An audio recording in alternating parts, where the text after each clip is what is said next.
Today, I'll show you how to create and use a custom color swatch in Adobe InDesign. By the end of this walkthrough, you'll know exactly how to open the swatches panel, set up your own color, and apply it quickly to any object or text in your layout.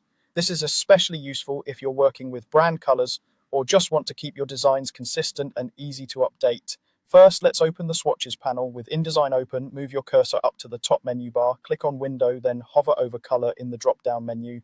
From there, select Swatches. As soon as you click it, the Swatches panel should appear, usually on the right side of your workspace, grouped with other panels. If you don't see it, it may be docked or minimized. Just click its tab to bring it forward. This panel is your main hub for managing all the colors you'll use in the document. Now that the Swatches panel is open, let's create a new swatch.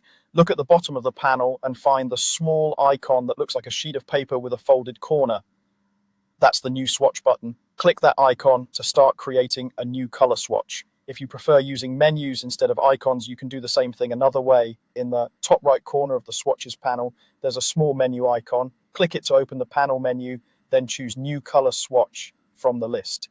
Both methods open the same dialog box, so use whichever feels more comfortable or easier to remember. When the New Color Swatch dialog box appears, it's time to pick your color. At the top or side of the dialog, you'll see an option for color mode. Click that drop down and choose the mode that matches how your document will be used. For print projects, CMYK is usually the best choice. For digital or screen-only documents, RGB is more appropriate.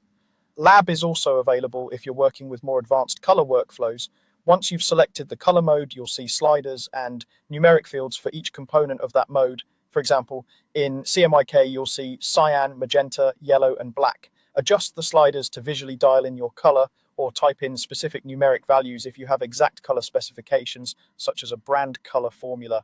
As you adjust these settings, you'll see a preview of the color update, giving you immediate feedback. Before you finish, you can name your swatch. This step is optional but highly recommended, especially if you'll be using several colors. Click in the name field and type something descriptive like primary blue or accent orange. Clear names make it much easier to manage your colors later, particularly in complex documents. When you're happy with the color settings and the name, click OK. Your new color swatch will now appear in the swatches panel alongside the default colors and any others you've created. To use your new swatch, select any object or text frame in your document. With it selected, go back to the swatches panel and simply click on your new swatch. If you're working with text, make sure you're targeting either the fill or the stroke as needed. The selected object or text will immediately update to use that color, giving you consistent reusable color control throughout your layout.